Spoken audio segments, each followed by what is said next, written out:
verdadera historia de una expedición al centro de África.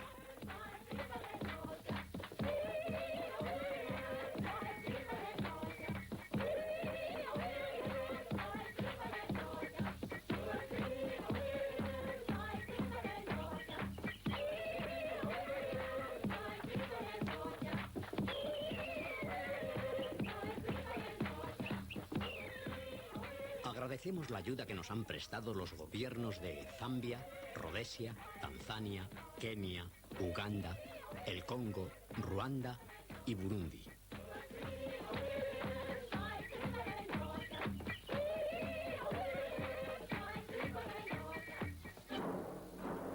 África es un continente con grandes planicies como la del Serengeti. También es una tierra de exquisita y delicada belleza, como la frágil elegancia de los flamencos, con cumbres impresionantes como la del Kilimanjaro en Tanganica, colosales cataratas como las de Victoria en Zambeze. Estas cataratas son el doble de altas que las famosas cataratas del Niágara. Hay aves tan enormes que 10 personas pueden comer de un solo huevo de avestruz.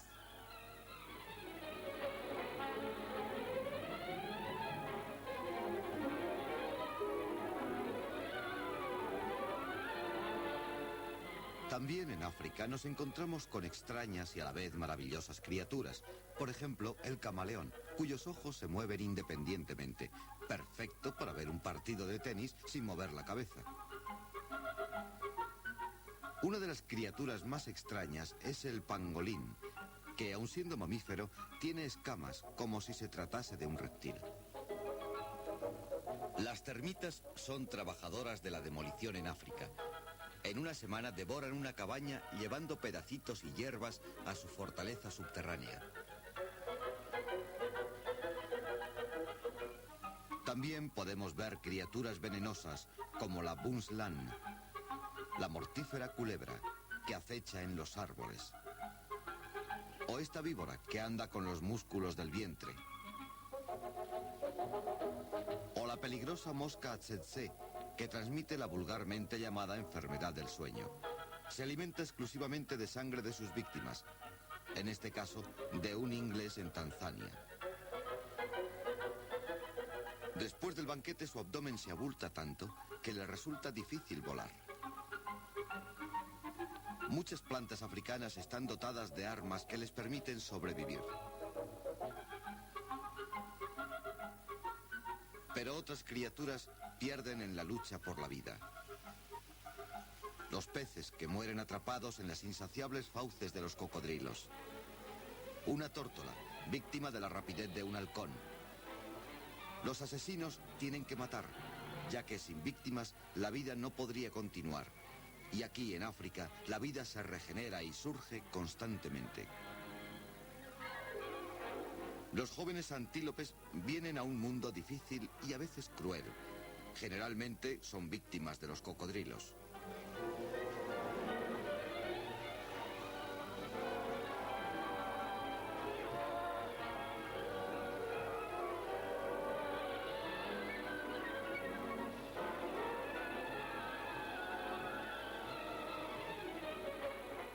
Y otras veces de los leones.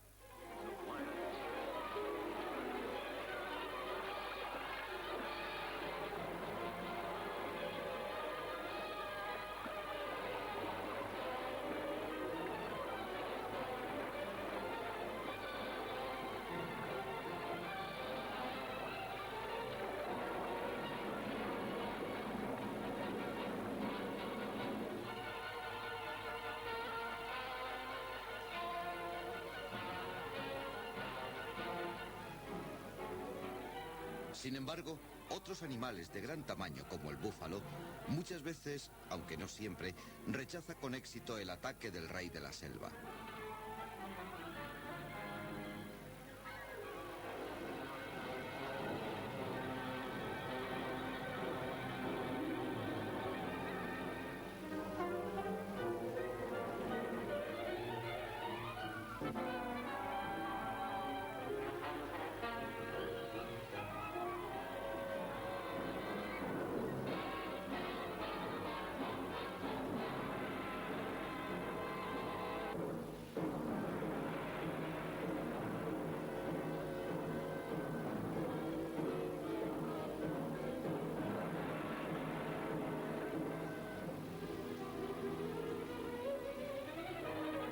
Una leona no suelta a su presa. Mantiene cerradas sus quijadas en el cuello de su víctima, que ya no podrá escapar.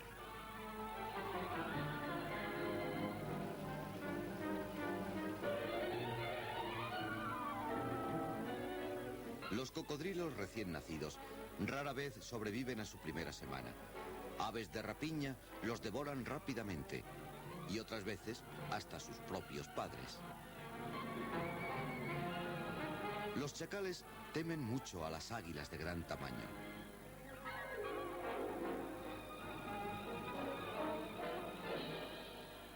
El águila coronada es la mayor y más feroz del continente africano.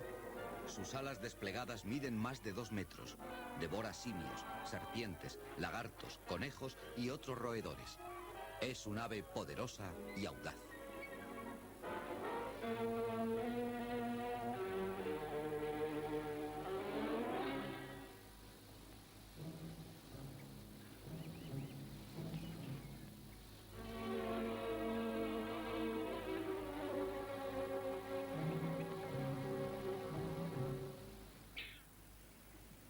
Los leopardos pequeños siempre están en peligro, hasta que crecen, y tienen la fuerza suficiente para defenderse. África también tiene animales peligrosos y enormes, como el rinoceronte. Los nativos africanos tienen extrañas y misteriosas costumbres. Por ejemplo, la tribu de Gunaurunda, del que fuera el Congo belga, tiene la curiosa costumbre de afilarse los dientes. Según ellos, tal hábito realza su belleza, además de ser más peligrosos en caso de pelea. Menudo instrumento para picar carne, ¿eh? Cuando este caballero muerda a alguien, le dejará impresa una auténtica obra de artesanía. Con un rodillo de acero golpean un cuchillo y con cada golpe cae un trozo de diente. Es muy doloroso y este caballero no podrá comer ni beber durante 3 semanas. Pero la moda se impone y los sufrimientos tendrán su recompensa para el irresistible Don Juan. Y encima, además de sufrir, tendrá que pagar. Es una obra maestra de artesanía. En África también existe el arte del regateo. El paciente quiere pagar 5 francos, pero el dentista exige 10. Esta dama está muy atenta al espectáculo. Hay personas que se ganan la vida capturando fieras para los zoológicos del mundo. Aquí vemos a Ronald Sanin capturando una boa en Zambia. La técnica consiste en esquivar los ataques de la serpiente y sus dientes largos y afilados. Y en el momento preciso, agarrarle la cabeza. Empaquetó esta pitón y la envió por vía aérea a su suegra como regalo de Navidad.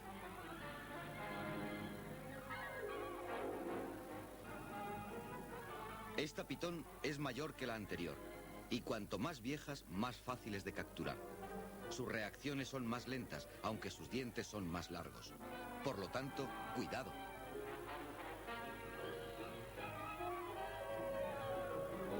Esta pesaba más de 45 kilos. Ronald cruzó las agrestes regiones africanas en un camión pequeño. Su objetivo en este safari es capturar nuevos ejemplares de cobras egipcias para el Museo de Historia Natural de los Estados Unidos, además de ayudar a los topógrafos del gobierno de Uganda a levantar mapas de zonas inexploradas de las montañas de la Luna. Pero su móvil principal es que le encanta la aventura. Con frecuencia viajó campo a través valiéndose únicamente de una brújula. Si avanzaba hacia los montes que se veían enfrente, todo iría bien.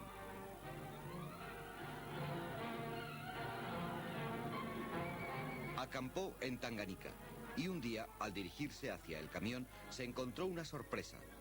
Un chita, especie de guepardo común en Asia y África. Corrió en busca de un rifle porque en este territorio está permitido matarlos, ya que devoran animales domésticos. Pero el chita es el cuadrúpedo más rápido del mundo.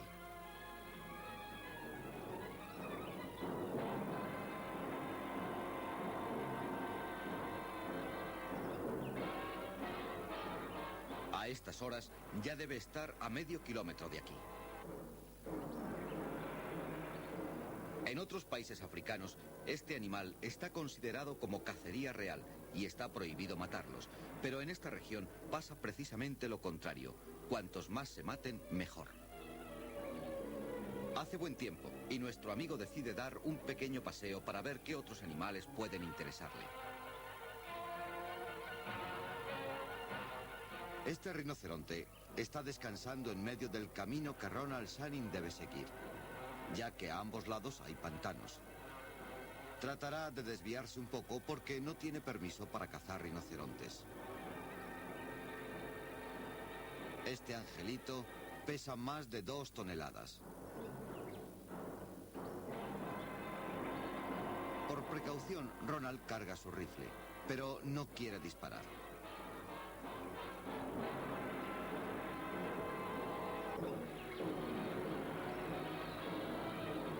Un pasito más y adiós o hasta luego, señor rinoceronte.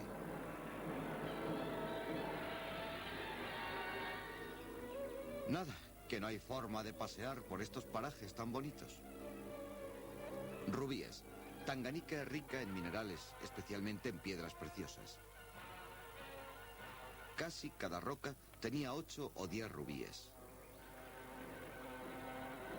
Y todos genuinos. Pero no se pueden sacar de las piedras con las uñas o con los dientes. Bueno, si su joyero hubiese estado allí, se habría desmayado.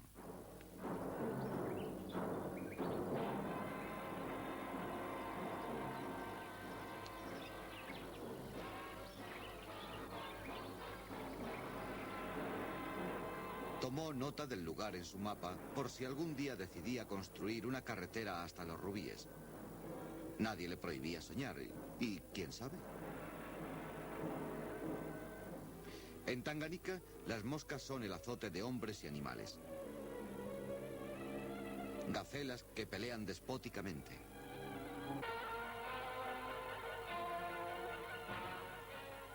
Pero termínala en serio.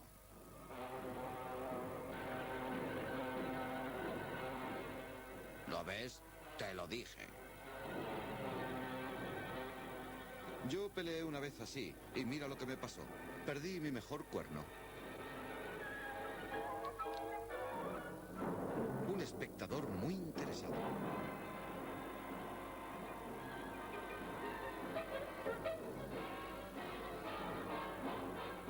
Leones. 1 escondido entre las rocas y 5 en campo abierto. En situaciones como esta, lo mejor es no demostrar miedo, porque a pesar de lo que la gente cree, los leones no suelen desayunar café con carne humana. Parece que nuestra carne no es muy tierna. Si se corre ante un león, este se percata del miedo, y carne dura o blanda no le importa, ataca. Como nosotros, cada león tiene su personalidad. Unos se van, pero este prefiere defender su fortaleza.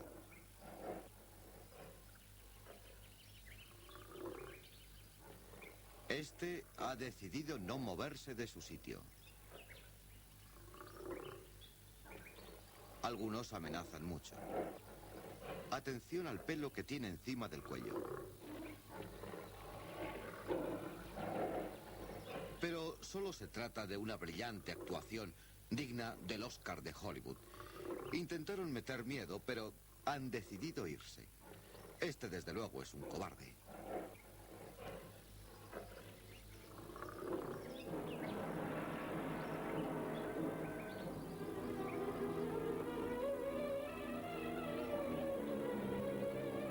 Hay muchas gallinas de Guinea en el África Central, pero tienen muchos enemigos y están siempre alerta. La muerte siempre acecha a la vuelta de la esquina. Desde las ramas más altas, una típica águila africana observa a las gallinas porque ha empezado a tener apetito.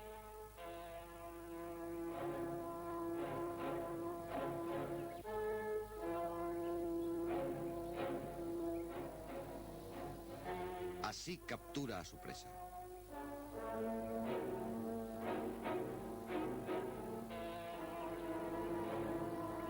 Como todas las aves de rapiña, no mata con el pico, sino con las garras. Estas aves emplean el pico para desmenuzar la carne y nunca atacan o se defienden con el pico.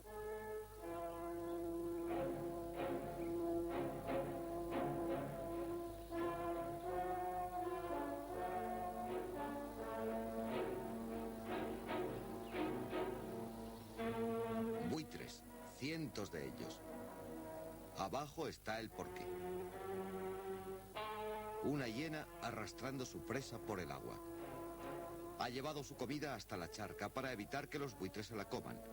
Es una glotona, porque tiene el estómago lleno de lo mucho que ha comido. Pero es egoísta y no dejará que nadie participe del banquete. Algunos buitres esperan en tierra, otros vuelan en círculo.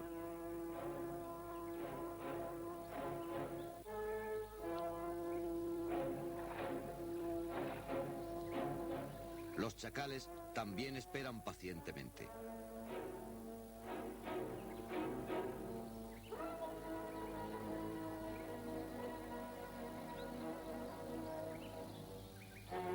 Al final renuncia a los postres y deja las sobras a los buitres.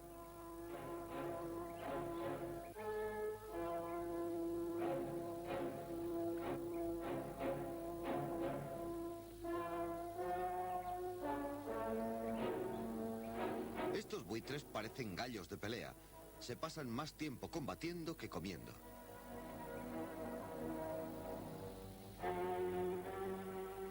Ronald se encontró con un chimpancé pequeño que al principio temblaba de miedo, pero que a los pocos minutos se agarró a nuestro amigo como pidiendo protección contra el mundo hostil que le rodeaba.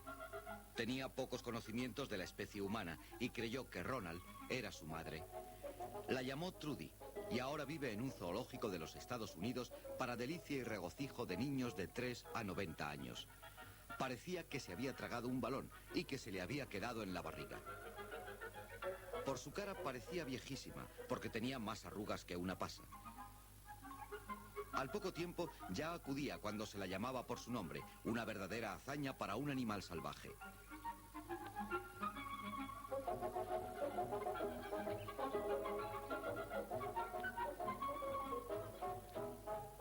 Al día siguiente, sus parientes hicieron una visita de cortesía y robaron algunas provisiones del camión.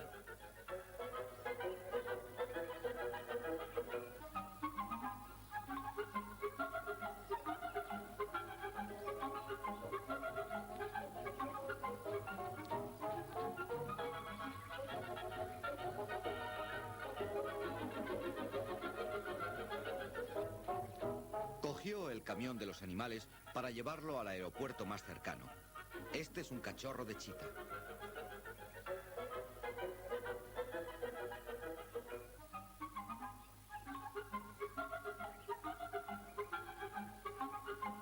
Cotorras inseparables que abundan en África Oriental. Y cajas de serpientes venenosas. Para poder andar más kilómetros, lleva bidones de gasolina.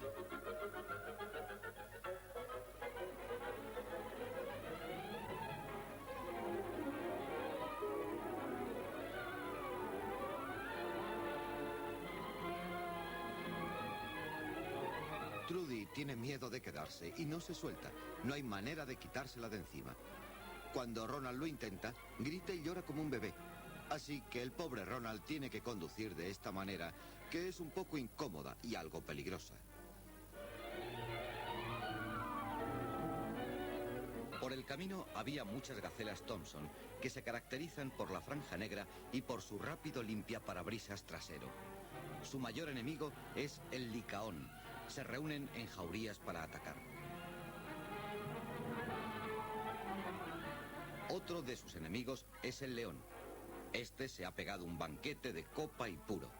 Su gran arma de defensa es la velocidad, pues corren más deprisa que sus atacantes. ¿Cuántas medallas habrían ganado en las Olimpiadas?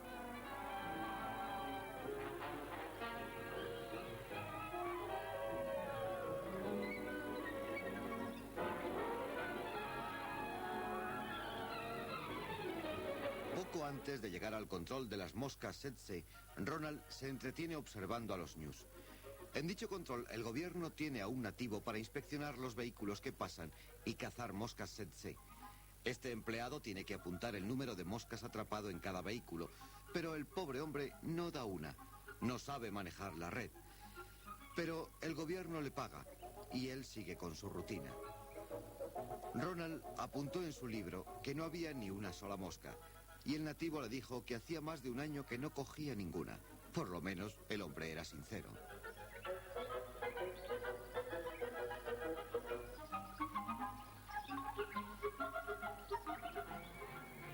La estación de la sequía dura casi 6 meses en África Central.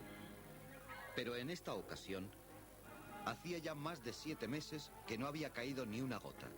Y la tierra estaba reseca y del color del cobre.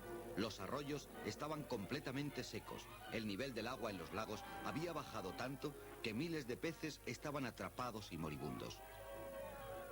Los sedimentos de las orillas impedían a los animales acercarse al agua a beber. Cientos de mariposas multicolores vuelan desde lugares remotos para absorber la escasa humedad del suelo. Había remolinos de polvo en los valles. Los animales van recorriendo los sitios en que una vez bebieron, pero ahora no encuentran una sola gota de agua. Este búfalo quedó atrapado en el barro del pozo y murió después de una larga y penosa agonía. El manjar preferido de las jirafas son las hojas verdes, pero en la época de la sequía tienen que conformarse con las diminutas hojas de la acacia. Sus ramas tienen espinas capaces de atravesar la lengua. Los nativos, materialmente, mendigaban el agua de Ronald. En esta época del año es más valiosa que el oro. Les dio toda la que pudo. El humo de los fuegos de las malezas cercanas oscurecía la atmósfera. El hoyo del que sacó agua se secaba rápidamente a pesar de que puso una valla alrededor para evitar que los animales bebiesen. Solo quedaba agua para unos 2 días y había que actuar rápidamente. Ante tal emergencia, Ronald puso a cavar a los nativos. Nadie recordaba haber visto seco este pozo de agua. Al segundo día era el hoyo más ancho y más profundo, pero no aparecía agua. Por fin, al tercer día encontraron agua a 6 metros de profundidad. ¡Qué rica sabía!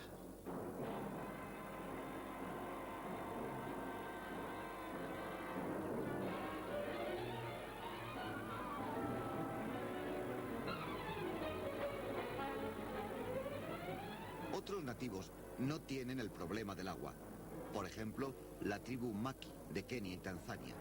En vez de agua, beben sangre que extraen de su ganado. Mientras tengan ganado, no pasan sed.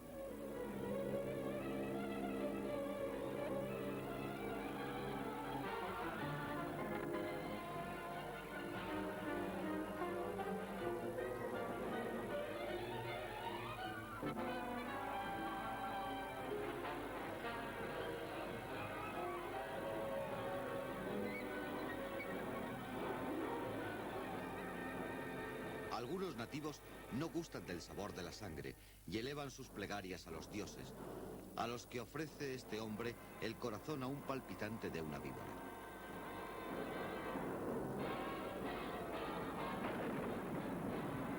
Y milagrosamente aparecen en el firmamento varias nubes, todo debido al corazón sacrificado. Habrá que copiar el método, señores meteorólogos.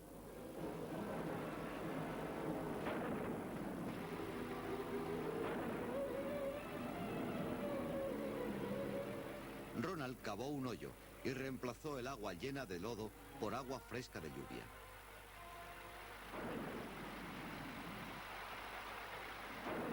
La lluvia volvió a llenar los cauces secos de los arroyos, llevándose la capa superior de la tierra indispensable para la vegetación. Esta es la estación más difícil para los que viajan por el corazón de África. Las inundaciones impiden la travesía. Ronald tuvo que hacer frente a ese problema.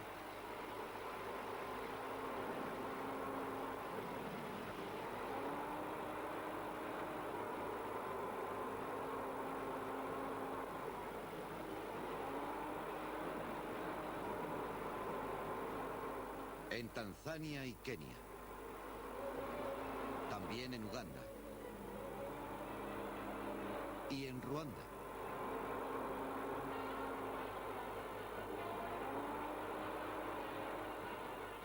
Al salir el sol, los animales estaban felices con tanta agua.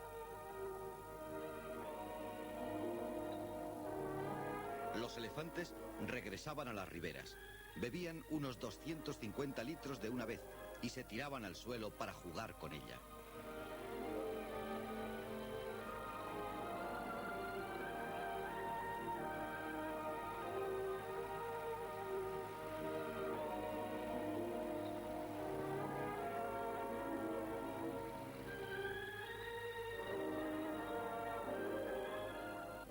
Ahora, la naturaleza adquiría nuevos colores.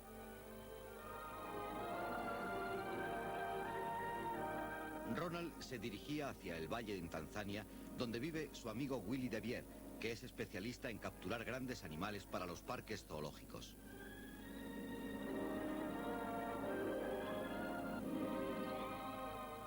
Willy invitó a Ronald a estar con él 3 semanas, y este, en agradecimiento, le cortó el pelo a la última moda. De Beer cumplía ese día los 65 años, pero continúa en arriesgada y activa vida como si fuese un chaval. Ha inventado un método para capturar animales de las llanuras empleando un camión pequeño. Coloca a uno de sus hombres en el guardabarros con una pértiga larga con un lazo corredizo. Cuando se acerca, este hombre intenta enlazar la cabeza del animal. Varios zoológicos europeos le han pedido cebras y va a intentar capturar una. Sabe que los animales jóvenes se dan menos golpes que los adultos una vez capturados.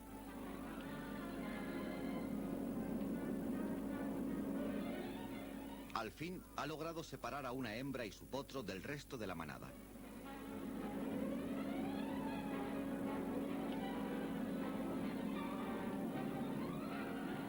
Pronto logra aislar al potro.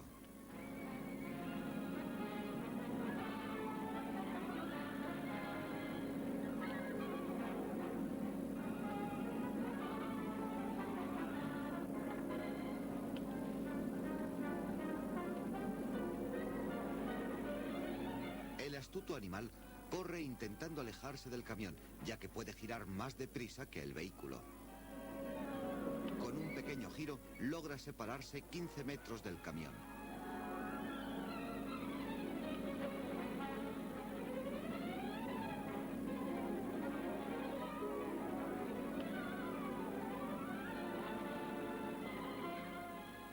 Así es como va a velocidad normal.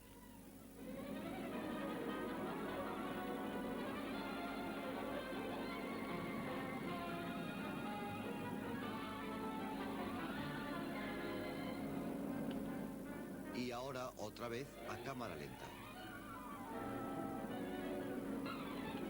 Lo consiguieron. Pero lo que sigue es la parte más delicada de la operación, porque van a 65 kilómetros por hora. Tienen que frenar suavemente, porque si no, se puede fracturar el cuello del animal.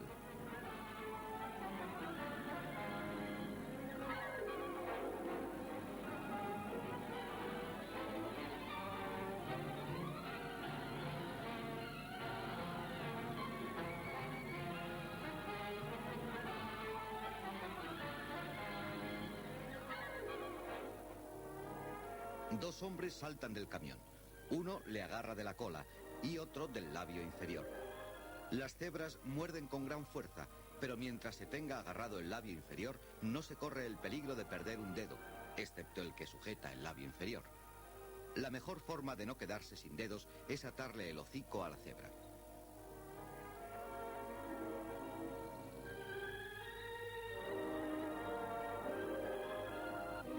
Hay 3 puntos para agarrarlas, las 2 orejas y la cola.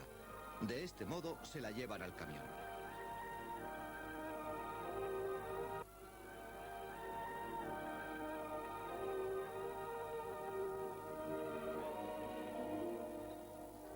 Las meten en la jaula, pero es tarea difícil porque las cebras son animales difíciles de convencer.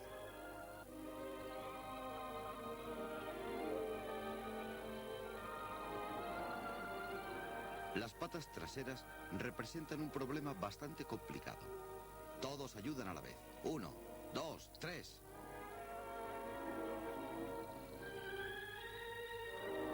No sirve de nada meter una pata solamente.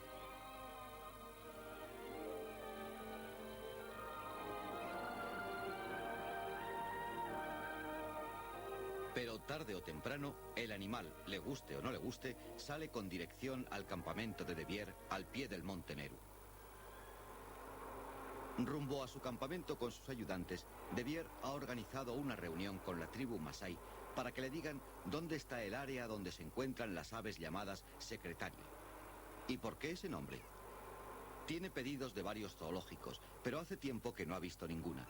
Intentará que los Masái le digan dónde puede encontrarlas.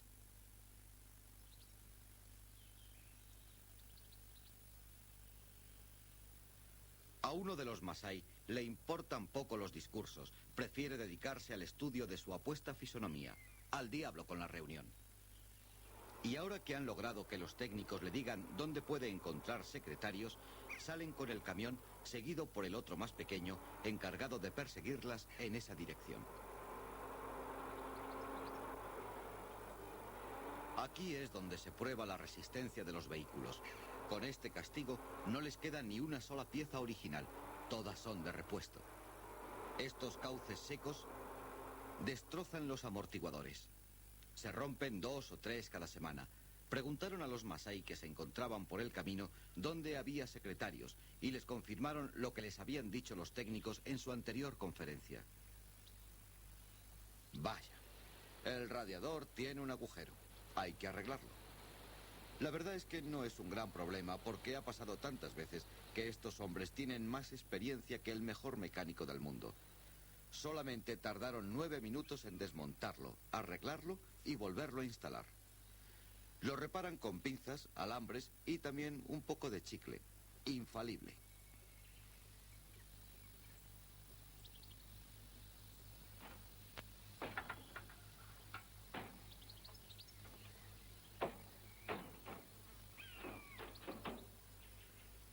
Ahora colocan los manguitos.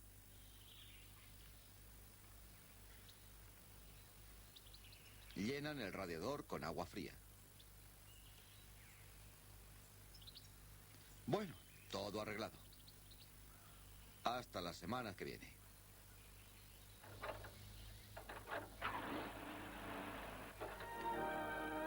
Pararon en una colina y trataron de localizar a las aves. Los Masái piensan que quien más mira, menos ve.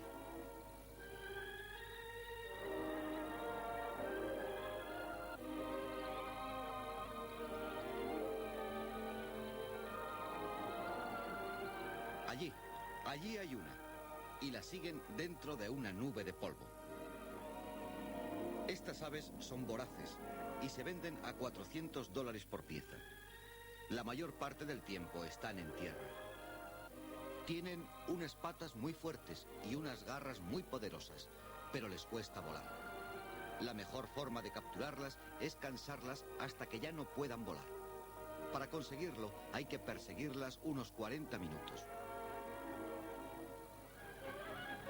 Ya está exhausta y no puede salir volando.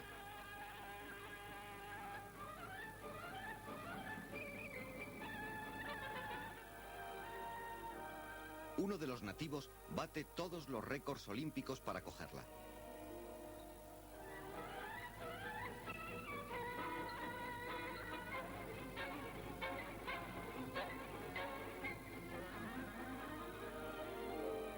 Las llaman secretarios porque detrás de la cabeza tienen unas plumas que son como las que utilizaban nuestros bisabuelos para escribir.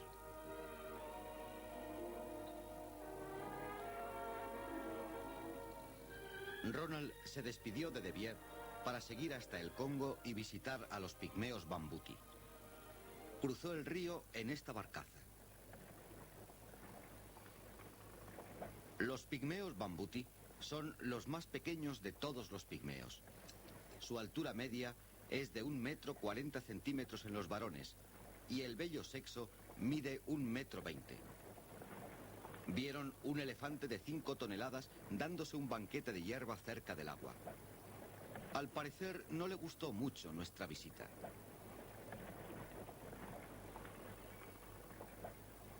Los pigmeos a los que va a visitar Ronald son autosuficientes. Principalmente comen carne que cazan con arcos y flechas. A veces comen nueces, raíces, frutas y hojas. Y de vez en cuando cambian carne por vegetales con la tribu bantú. Ni tienen animales domesticados ni cultivos.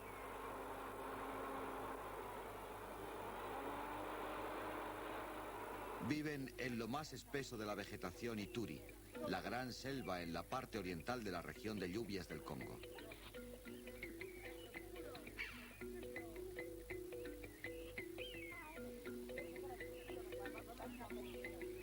Un niño pigmeo condujo a Ronald hasta la aldea y al llegar recibió una cordial bienvenida de los diminutos habitantes. Ronald no es precisamente un hombre alto, pero comparado con estos es más alto que Goliat.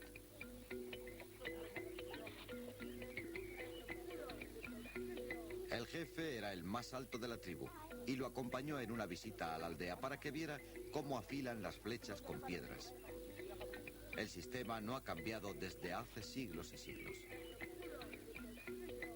Le enseñó la forma de hacer fuego a base de frotar dos palos. Con la fricción saltan chispas que se recogen en la cuchilla, en la que ponen hojas secas.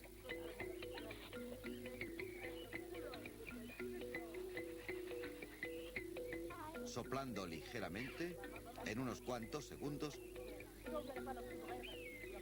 obtienen fuego. Ronald probó el sistema, pero sin resultados.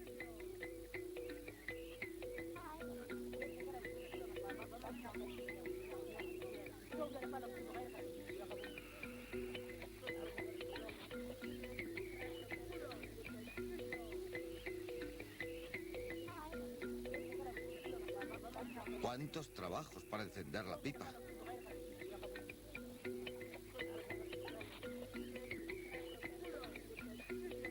Los pigmeos son expertos trenzadores. Emplean las fibras largas para hacer cuerdas fuertes y duraderas. Les encanta fumar.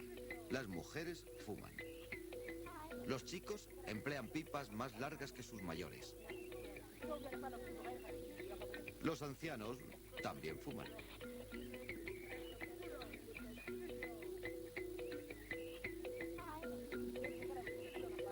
A los pigmeos les encantan los plátanos y en sus tierras se dan 7 u 8 clases distintas. Ituri prefiere los pequeños y verdes porque, al contrario que los nuestros, estos, cuando maduran, se ponen tan duros que hay que freírlos o cocerlos para comerlos. Su plato favorito es la miel. La comen de manera distinta a como lo hacemos nosotros, ya que engullen varias abejas en cada bocado. Los pican por dentro y por fuera.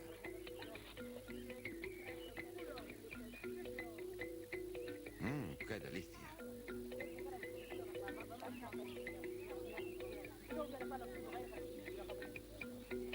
Las mujeres se adornan con cáscaras de plátano quemadas.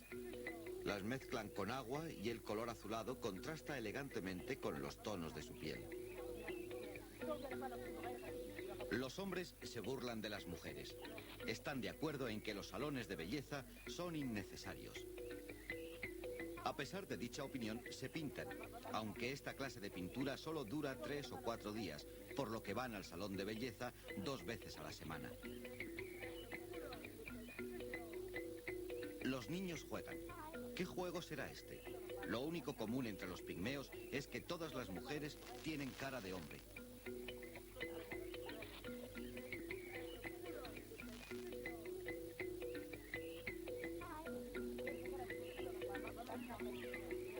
El jefe también le enseñó a Ronald su instrumento musical más apreciado, al que llaman lupumbi, un pedazo de madera hueca al que han puesto clavos de acero. Lo curioso es que este instrumento se usa en vastas regiones del continente africano. Ronald invitó a los pigmeos a dar un paseo en su camión. La cola que se formó era más larga que un día sin pan.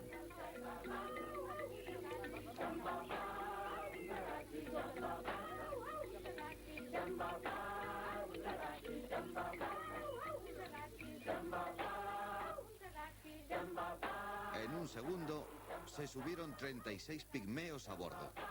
Los técnicos de la Ford nunca soñaron que un vehículo suyo pudiera llevar tantos ocupantes. Este caballero quería cambiarle a Ronald su lanza por cualquier cosa. Por suerte, Ronald llevaba un tesoro, un pedazo de tela que había comprado en Nairobi por si se presentaba una ocasión como esta. El buen hombre quedó encantado con el trozo de tela. Los negocios son los negocios, y a los dos les pareció un buen trueque.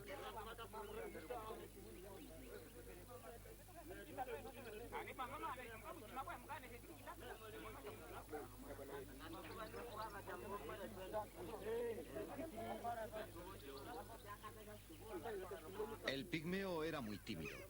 Le encantaría darse un paseo en el camión, pero le daba vergüenza pedírselo. Al fin se decide y pide permiso. El pigmeo más educado del mundo. Y ahora, un peligroso paseo a 4 kilómetros por hora. Ronald tenía miedo de ir más deprisa y que se cayera uno de los nativos por el camino. Después de varias semanas con los pigmeos, Ronald decidió visitar una aldea bantú a la salida del bosque.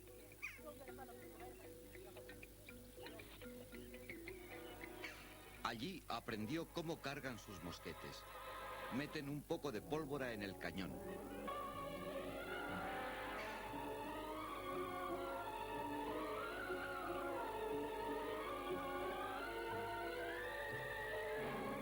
La sellan con un pedazo de papel.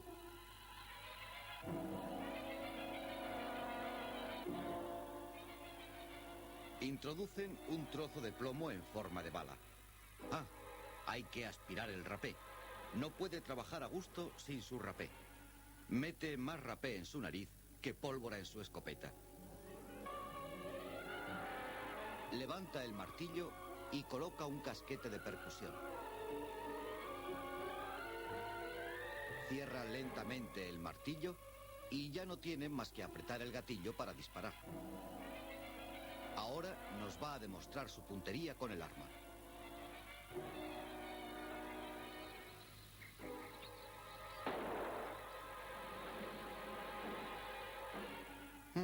Mala suerte. Falló por 5 metros. Cuando Ronald llegó a Uganda, llegó a un acuerdo con el delegado del gobierno para utilizar su lanchón, ya que buscaba lagartos de la especie Monitor, que habitan en las orillas de los ríos del África Central. Está en el río Nilo, entre los lagos Victoria y Alberto. Va en busca de monitores gigantes.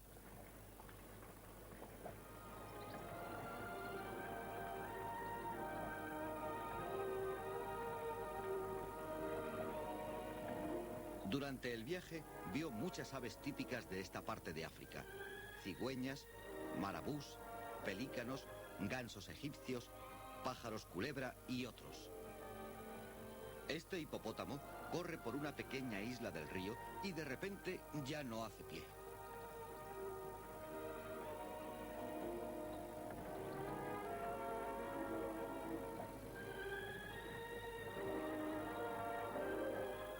Un aguilucho lagunero ve un pez muerto que flota y baja a toda velocidad para llevárselo entre sus garras.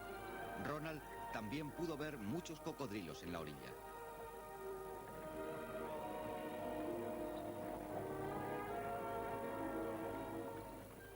Garcetas descansando en el lodo, pero no era lodo.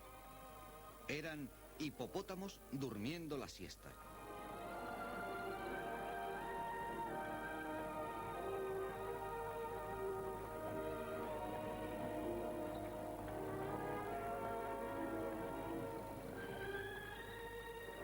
Los cocodrilos normalmente se alejan del agua por la noche, pero durante el día solo están a pocos metros del líquido elemento.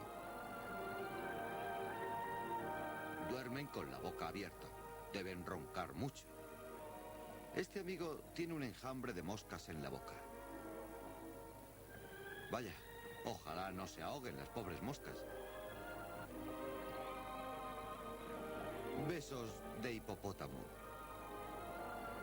Lucha libre entre dos pesos pesados. No hay árbitro que dé un ganador.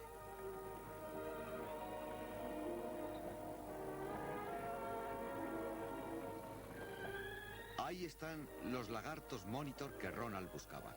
Están cavando un hoyo para buscar huevos de tortuga, de aves, de cocodrilo, de lo que sea. Cuando los encuentran, son maestros en glotonería.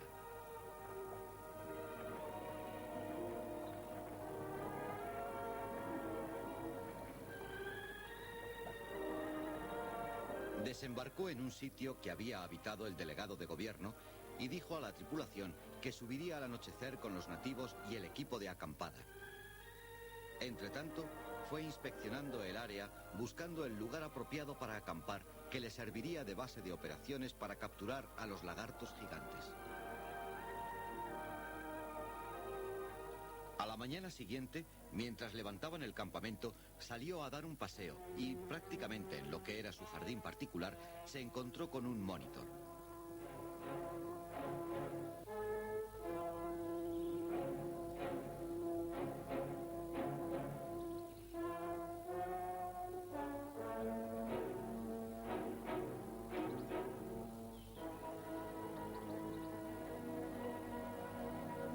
Corrió para cogerlo, pero el animal reaccionó y durante varios minutos no se supo quién perseguía a quién.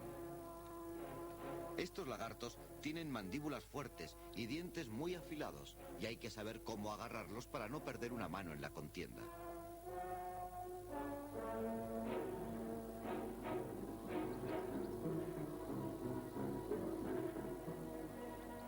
Bueno, ya ha resuelto la mitad del problema.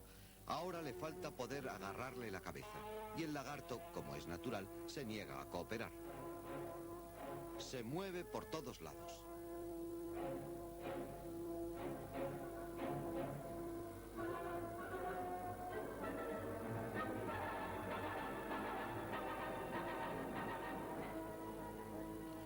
Lo metió en un cajón y lo mandó a su agente de ventas de Estados Unidos.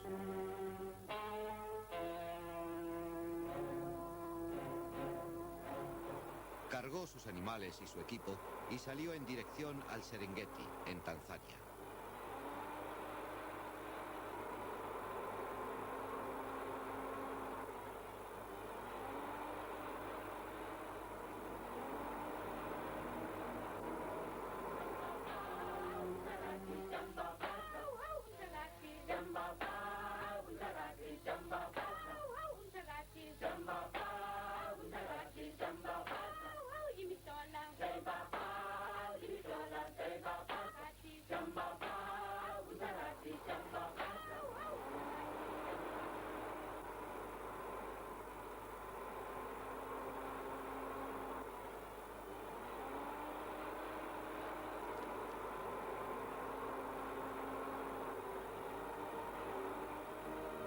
En esta época del año, en el Serengeti, las leonas tienen sus cachorros. Normalmente dan a luz 4 o 5 cachorros que permanecen con sus progenitores 2 años para protegerse y aprender el difícil arte de la caza. Los cachorros aún no conocen el arte de cómo perseguir a sus presas y tienen que aprenderlo a base de largas y duras horas de aprendizaje a cargo de su madre. Si cometen algún error, reciben un castigo. El resultado es que aprenden deprisa y bien. Los leones son muy cariñosos entre sí. Los lazos familiares son indisolubles. Pero cuando una leona tiene a sus cachorros, su instinto de protección se manifiesta constantemente. No es tiempo de molestarla o acercarse a ella. En cambio, demuestra una paciencia infinita con su descendencia. Es una lechería ambulante en las calurosas y polvorientas planicies de Tanzania. Además, alimentan sin discriminación a cachorros de otras leonas, no les importa. Por ejemplo, aquí vemos que un cachorro es más grande que los otros. Sin duda, esta madre está alimentando y cuidando al cachorro de una compañera que seguramente habrá salido de cacería. Es la auténtica sociedad cooperativa. La vida de un cachorro está llena de cuidados y cariño. Mamá y papá trabajan y el cachorro vive su vida sin preocupaciones. Estos serán leones adultos dentro de unos 3 años. Los machos adultos pesan unos 200 kilos y las hembras unos 160.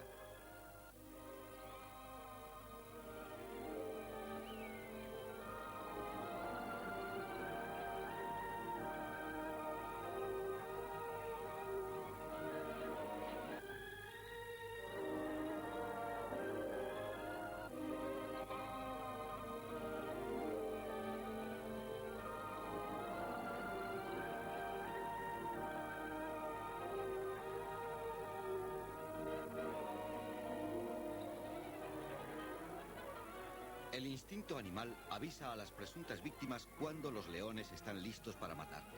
Sin embargo, cuando el instinto les dice que no van a matar, se atreven a acercarse. Es una especie de sexto sentido con el que rara vez se equivocan. Pero estos ñus y estas cebras, con la clarividencia que les distingue, saben que este león anda en busca de alimento y se aleja. Pero lo que en realidad hace el león es asustarlas para que vayan donde están las leonas con sus cachorros, porque son las hembras las que matan. Los machos se limitan a acercarles las presas, por tanto solo ayudan, pero las señoras son las que llevan el peso de la cacería. No hay un árbol en varios kilómetros a la redonda, y la temperatura es de más de 43 grados a la sombra de la madre.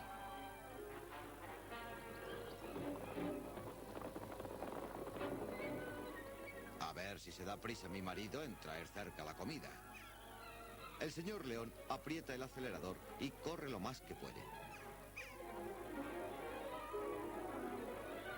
Esta es su velocidad máxima.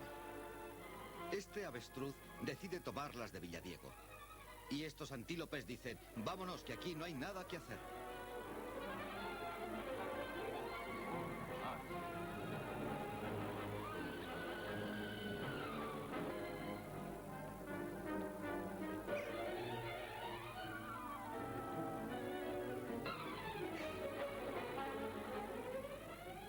Y en menos de una hora no dejan más que piel y huesos. Los leones saben lo que es tener hambre. Hay veces que están a dieta forzosa durante 4 o 5 días. Por eso, cuando cazan, comen todo lo que pueden. No desperdician nada.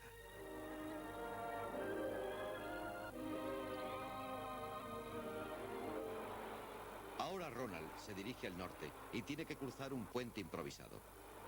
Nunca se sabe el peso que puede soportar este tipo de puentes hasta que se llega al otro lado.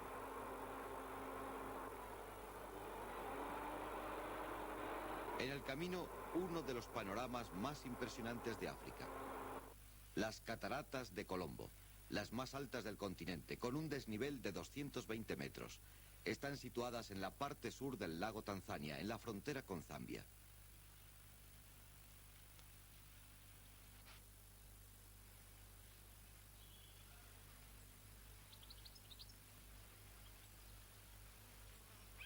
El salto de agua es tan alto que todo el río se atomiza durante la caída, lo que hace que la cascada sea silenciosa. No produce ningún ruido. Colombo, en el idioma nativo, quiere decir la más grande entre las grandes.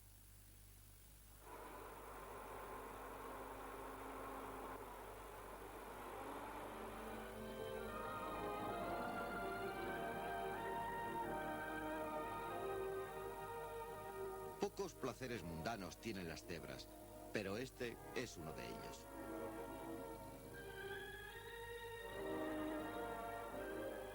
Ronald descubrió que tenía rotas varias piezas y decidió repararlas. Durante los años que duró su safari, se le rompieron 19 amortiguadores y 15 veces le estallaron los neumáticos. Trajo su camión en un barco de carga y lo vendió en Ciudad del Cabo varios años después. Su dueño actual se dedica a vender legumbres. Estos nativos son poco amigos del trabajo, no ayudan a nadie.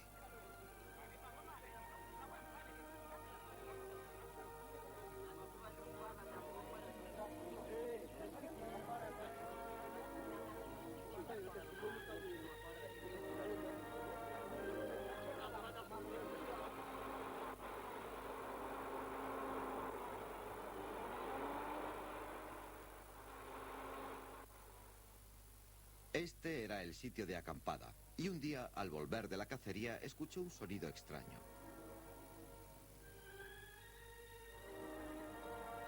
Dos cachorros de leopardo.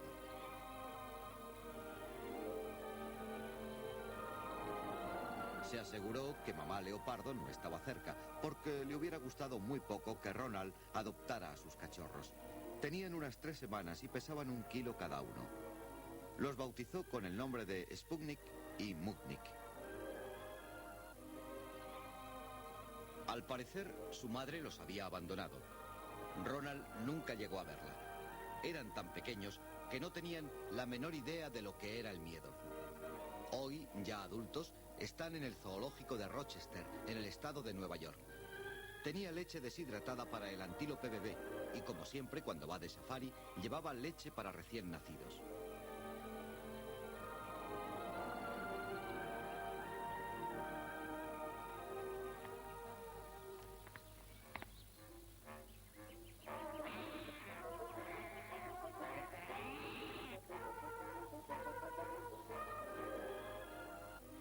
Tenían un hambre feroz.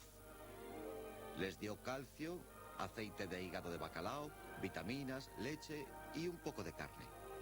Doblaron su peso en un mes. Crecen fácilmente y son muy dóciles.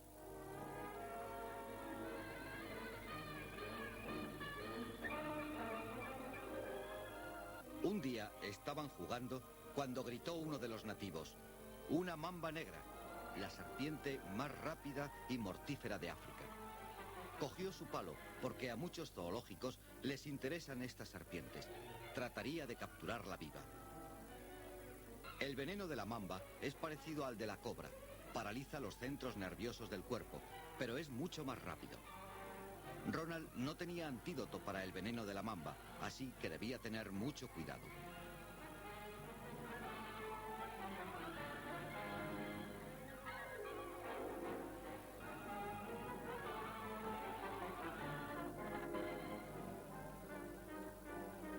Las mambas se caracterizan por llevar siempre la cabeza alta, lo que hace dificilísimo capturarlas.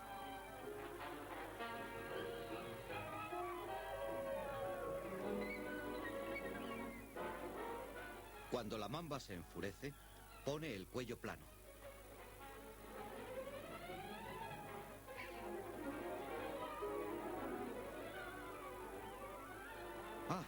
Logró asegurar la cabeza. Ahora solo queda levantarla y meterla en el saco para mandarla por avión a Estados Unidos.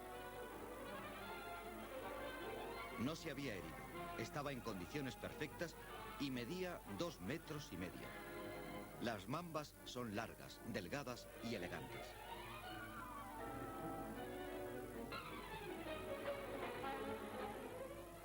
La vida de safari tiene sus momentos prosaicos, como el de tender los pijamas. Hay que cuidar a los amigos. Los nativos constantemente le pedían atención médica. Este tenía infección en el ojo. Estos masáis creen que todos los europeos son médicos y que poseen poderes mágicos. Ronald pasaba consulta a 3 o 4 nativos todos los días.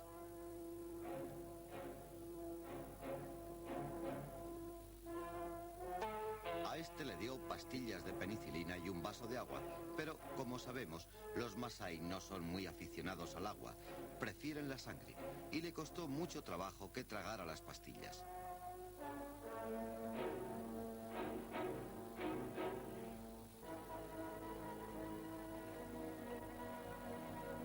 Hay que ver cómo se resiste.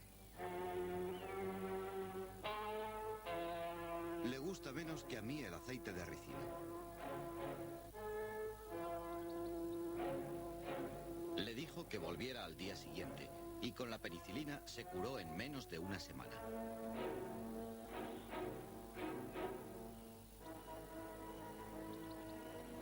Hay mucho trabajo en este campamento. Este bebé tenía que tomar un biberón cada 4 o 5 horas.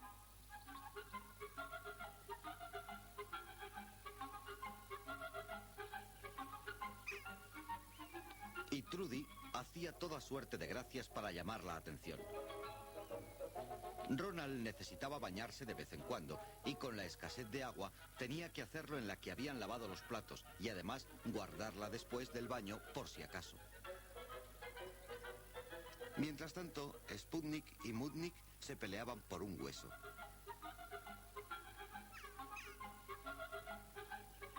Los leopardos crecen muy deprisa y en tan solo 7 meses estaban ya muy grandes. En cambio, los chimpancés crecen lentamente. Cada vez que Trudy veía a Ronald dando un paseo con los leopardos, salía corriendo hacia el camión. No. Ya eran muy grandes para jugar con ellos.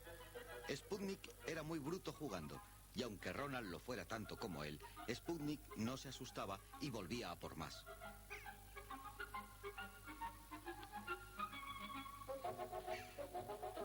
Lo que más le gustaba era ponerse panza arriba para que le hicieran cosquillas.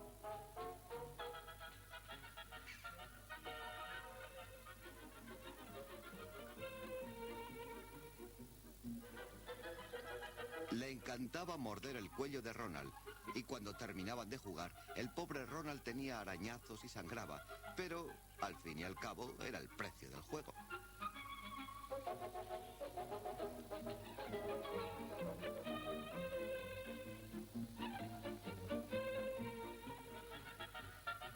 Sputnik pesaba 34 kilos.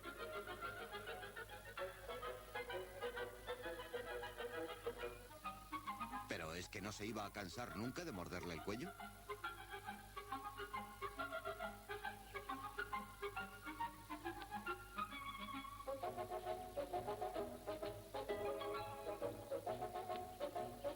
Su compañero de juegos preferido era Jackie, el perro de un cazador profesional de Livingston, y aunque pesaban casi lo mismo, la naturaleza se había encargado de dotarlos de armas distintas. Las garras tenían funciones diferentes. Eran muy amigos y jugaban constantemente.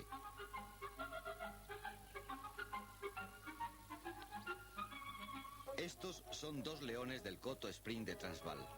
Ronald se dejó tomar estos metros de película para que se viera la diferencia de modales y educación entre ellos y Sputnik y Mutnik.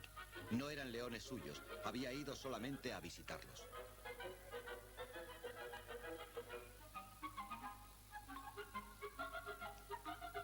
Cada vez que intentaba jugar con ellos, le rompían una camisa, unos pantalones y terminaba con la piel hecha trizas.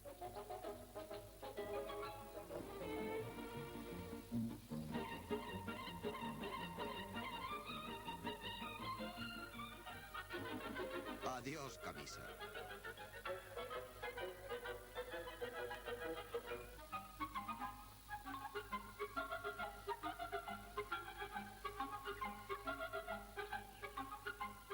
Un día fue un niño al campamento para decirle que a un nativo le había mordido una cobra hacía unas horas.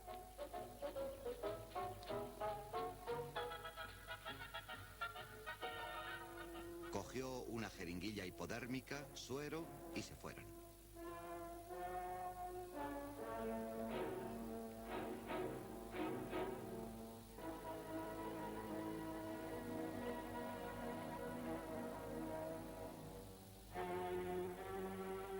Demasiado tarde.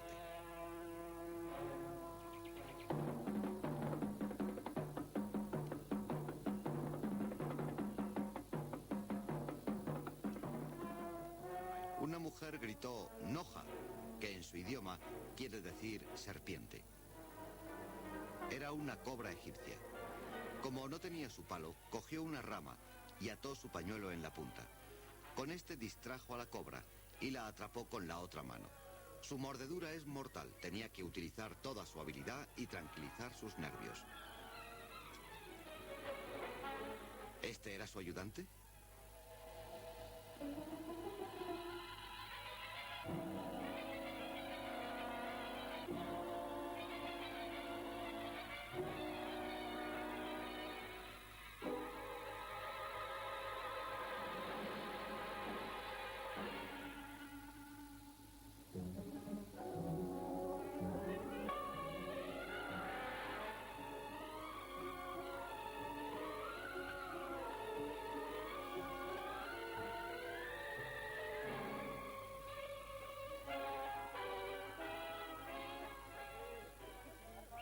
Era el tipo de serpiente que le había pedido el Museo Americano de Historia Natural.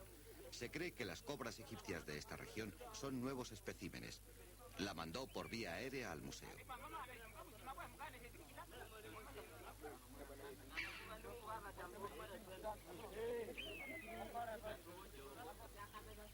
Un par de meses más tarde, acampó en una aldea de nómadas y grabó su extraño idioma para enviarlo a un profesor de antropología de los Estados Unidos. Le preguntó al nómada cómo cogía la miel y grabó su contestación.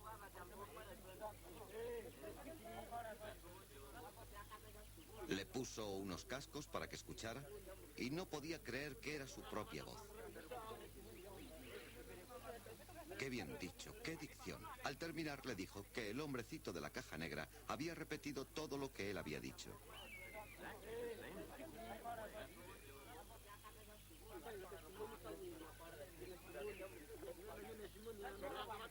Después de grabar su voz para la posteridad, le regaló unos espejos de metal y unas navajas. Luego habló con el Enduna, o jefe de la tribu, que le contó una historia muy triste. Un león había matado a sus perros de caza. Para ellos era una catástrofe, ya que dependen de sus perros para conseguir carne fresca. Le preguntó si podía matar al león asesino. Ronald le prometió salir a buscarlo al día siguiente y matarlo si fuera posible. Muy temprano empezó la búsqueda con sus dos mejores rastreadores. Había huellas recientes de león. A juzgar por el tamaño de las huellas, era un león grande y debía estar cerca. Sabían que se enfrentarían al animal en cuestión de un minuto.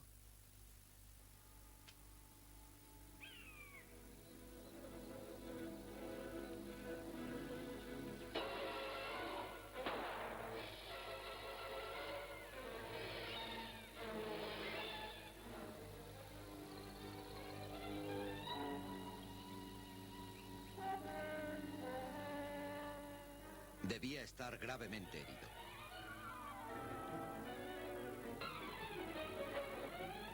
En suajili decía: sí, Bwana, el rifle dio al león.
Yo primero.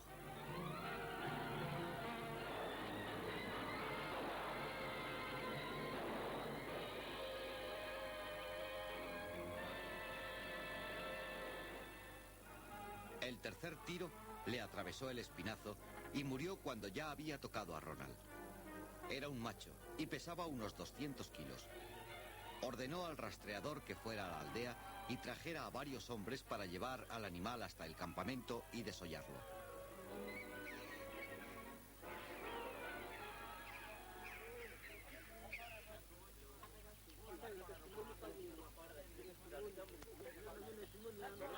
A ese nativo que mueve los brazos, lo mató accidentalmente otro nativo con el mismo rifle que había matado al león.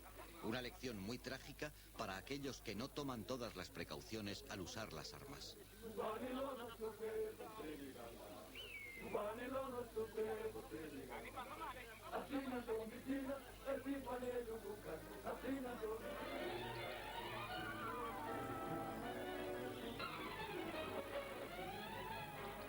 De allí salió rumbo a Puerto Porto, en Uganda, a donde le había invitado el gobierno para llevar a cabo una exploración, cosa extraña en estos tiempos modernos.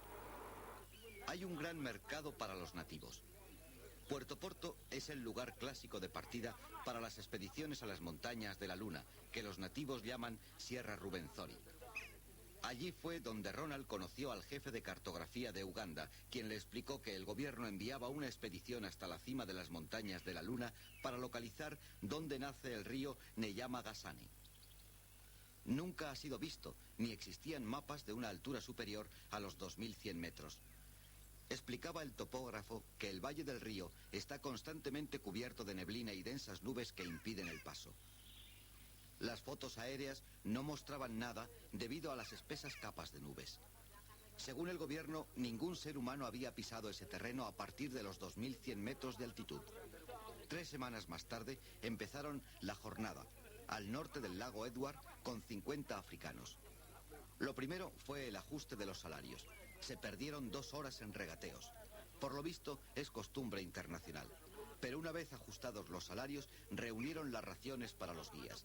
Cargaron 68 kilos de carne seca de hipopótamo, 260 kilos de cacahuetes, 540 kilos de harina de cazaba, un cabrito vivo y varias ovejas para tener carne fresca. Llevaban mantas, porque a esas alturas hace un frío que pela.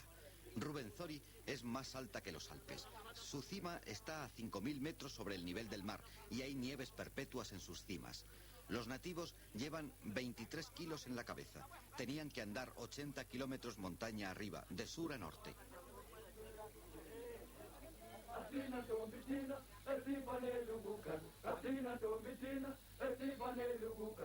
Y ahora empezaba el duro ascenso de 3 semanas, que por cierto costó la vida de un hombre. Los guepardos estaban en las planicies de la cordillera Ruwenzori. Allí vieron más de una docena de distintas clases de lagartos. El agua de los arroyos bajaba helada, no en balde proviene de los glaciares.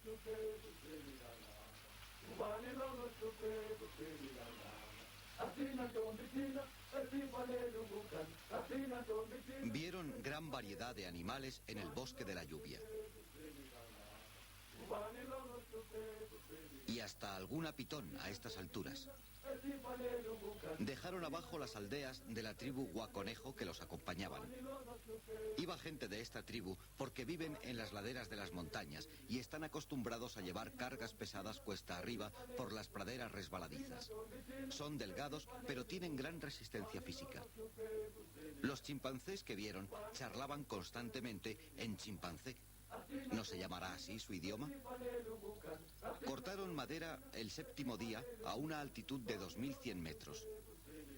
Algunos acamparon en un claro del bosque.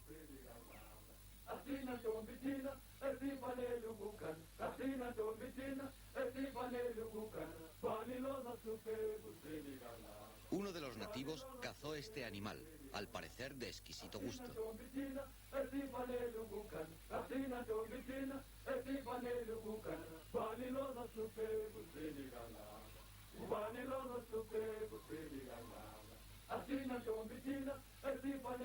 Aquí vieron las típicas criaturas trepadoras y serpenteantes de esta parte de África, incluyendo a la hormiga safari, el insecto más insidioso de África. Al final del 8º día, los nativos recogieron musgo para hacer colchones. Cogieron la harina de cazaba que se saca del árbol benilloc, la machacaron y la prepararon a su gusto. La mezclan con agua, la baten, hacen pequeñas bolas y se las comen. Su sabor, ¡ay!, es espantoso, horrible.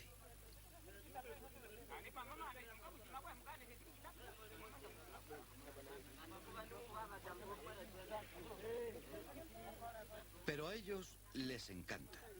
También comieron un poco de carne para cenar. Como no había manera de tragar la cazaba, los exploradores abrieron algunas latas. El de la izquierda es el jefe del Departamento de Tierras y Topografía del gobierno de Uganda.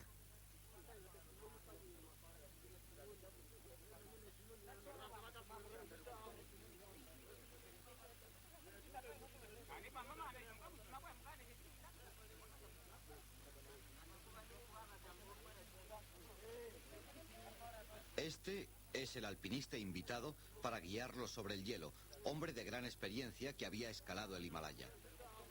Y este es nuestro amigo Ronald Sanin, autor de este documental.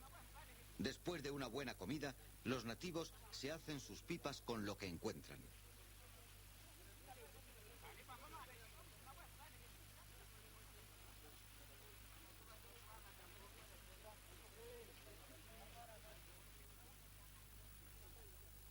Y ahí está la invasión de nubes. La cordillera Ruwenzori siempre está cubierta de niebla. En minutos la visibilidad baja a 0 y no hay absolutamente ninguna visibilidad. frío y humedad, el típico tiempo de la Rubenzori.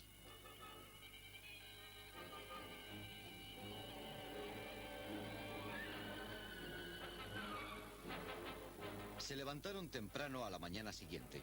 Hicieron estudios topográficos en los picachos cercanos y comprobaron que casi todos los mapas del gobierno estaban equivocados. Ahora la temperatura había bajado hasta el punto de congelación. Hay un valle en el que se cree que pasa el río Neyamagasane, pero no hay seguridad porque nadie ha subido a más de 2100 metros. Ahora la expedición está ya a mayor altitud y, como siempre, la densa niebla. Ahí nace el río, a 4050 metros sobre el nivel del mar. Esta es la primera vez que lo ha visto el hombre y, por lo tanto, la primera vez que se ha filmado. El río tenía un aspecto fantasmagórico debido a la niebla. Estaban a 7 días de marcha forzadas de donde habían establecido un campamento con provisiones. Les quedaban apenas alimentos para 7 días, así que había que empezar el regreso al día siguiente para no morir de hambre. Fue culpa de los nativos que habían comido más de lo previsto. Claro, con tantas cuestas se abre el apetito. El río bajaba entre rocas decoradas con musgo.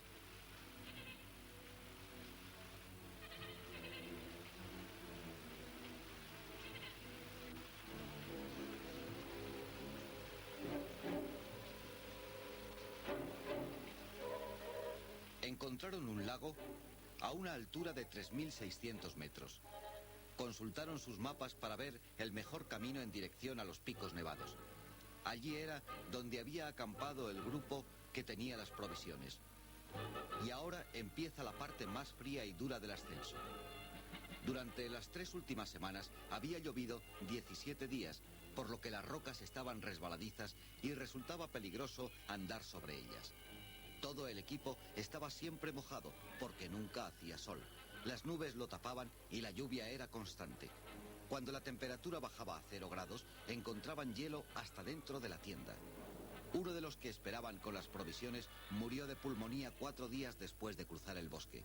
Un inglés de 31 años.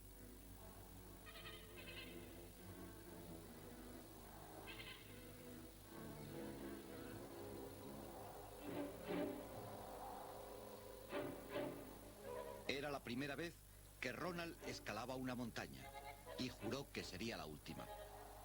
Vieron un lago que había sido descubierto 2 años antes, pero que aún no tenía nombre. El gobierno de Uganda tiene por norma bautizar los puntos geográficos con nombres del país. El guía les dijo que el lago se llamaba Kashon y como tal aparecía en los mapas del estado.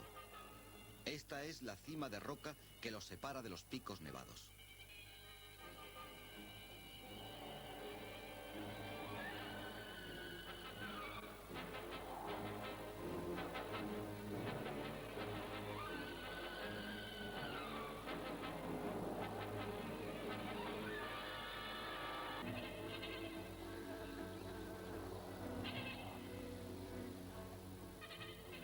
Al pie del glaciar hay 2 cabañas pequeñas.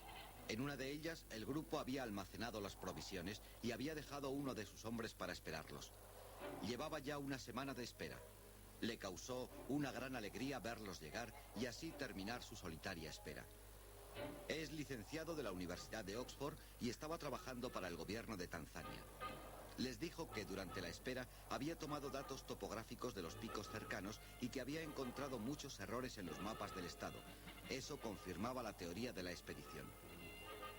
Es fácil comprender estos errores, ya que Rubenzori se descubrió hace menos de 100 años y la mayoría de las cimas están aún inexploradas. Después de una comida caliente en la cabaña, empezaron a cruzar la región helada que, aunque parezca mentira, está a la misma latitud que el Ecuador.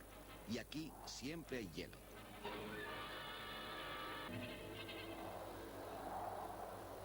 Ahora se encuentran en la cima de la montaña Stanley, de las montañas de la Luna. Uganda se encuentra a la izquierda y el Congo a la derecha. Estos glaciares son auténticos ríos de hielo.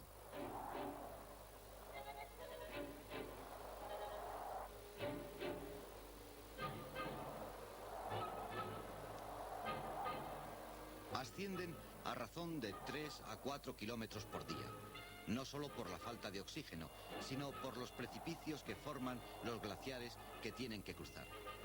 Hay fosas de más de 60 metros cubiertas con una fina capa de hielo. Un pequeño descuido y adiós.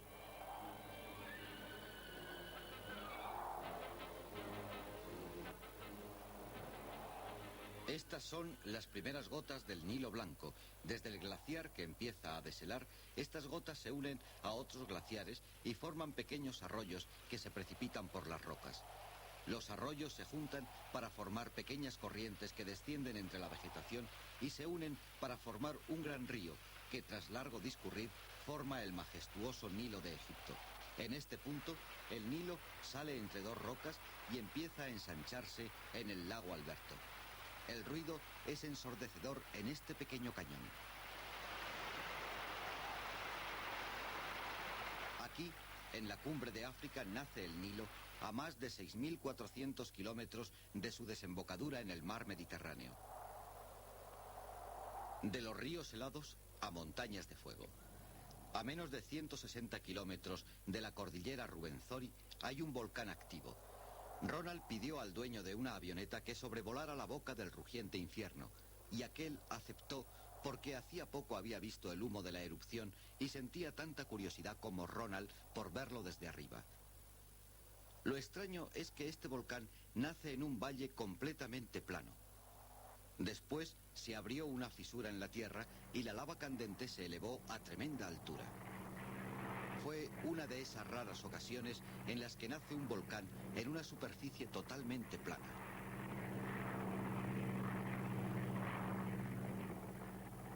Los dos hombres vieron cómo se habían destruido los bosques arrasados por la lava candente. Un río de lava fluía a través de 26 kilómetros del bosque, destruyendo miles de hectáreas de arboleda. Esas manchas blancas son de vapor, resultado de la lluvia que cae en estos momentos y que se evapora en el momento de tocar la lava.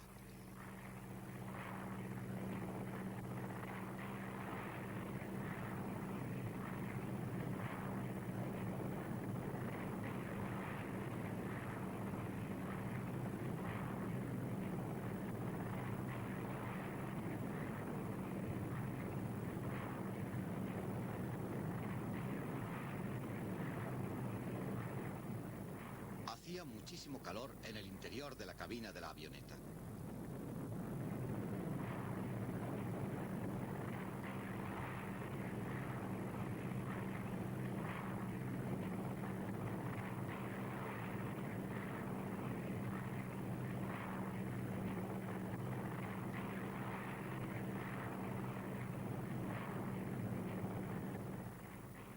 El sol se veía a través de la columna de humo y vapor que despedía el cráter. Ronald contrató a 4 congoleños para que le ayudaran a llevar su equipo fotográfico, provisiones y demás. Y se fue en dirección al volcán andando para acercarse lo más posible al cráter. El ácido que expele el cráter destruyó toda la vegetación en un radio de 32 kilómetros. Los árboles quedaron completamente deshojados. Los campos de lava quemaban tanto que tuvieron que correr de puntillas.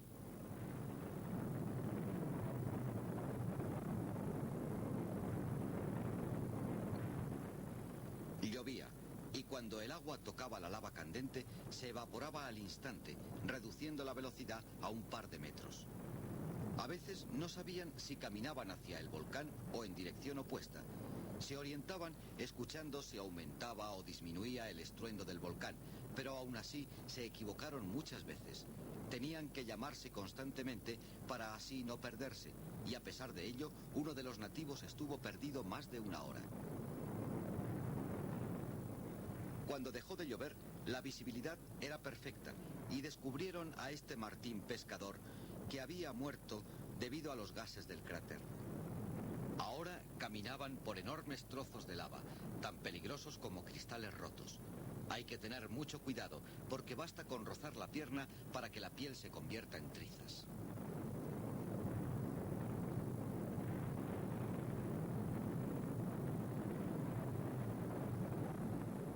Cuando llegaron a 1 kilómetro del cráter, andaban sobre cenizas que hacían un ruido extraño. Mucha de esta ceniza negra se la llevaba el aire a más de 35 kilómetros de distancia. La lava hirviente flota alrededor de los árboles y el inmenso calor consume la parte inferior de los troncos, dejando huecos. Hay que tener mucho cuidado para no caer dentro de uno de ellos. La temperatura de la lava es de 1400 grados, la temperatura del acero fundido.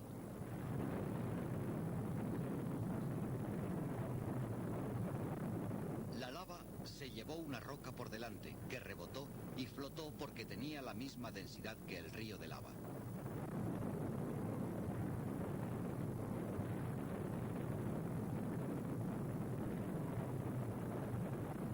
Había grandes trozos flotando en el río, del tamaño de un coche.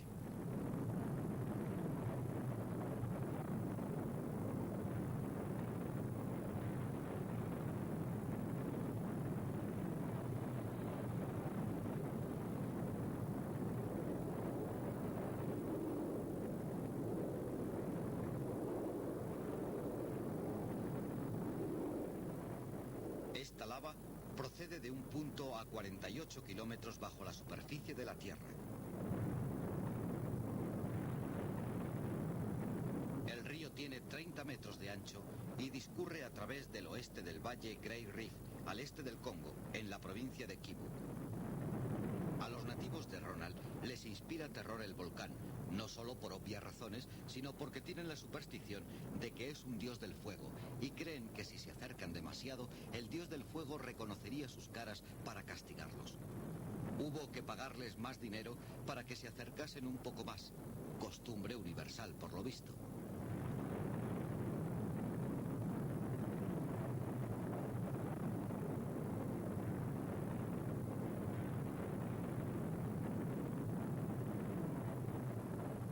A pesar del aumento de sueldo, murmuraban, se quejaban y contaban historias inverosímiles de hechos acaecidos a sus antepasados. Había lugares donde el hidrógeno salía a la superficie y se quemaba. Cuando el hidrógeno se quema, forma vapor de agua. He aquí un extraño caso de formación de agua sobre la Tierra.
Estuvo en erupción continua durante 5 meses y después de toda la destrucción que provocó, disminuyó notablemente su furia.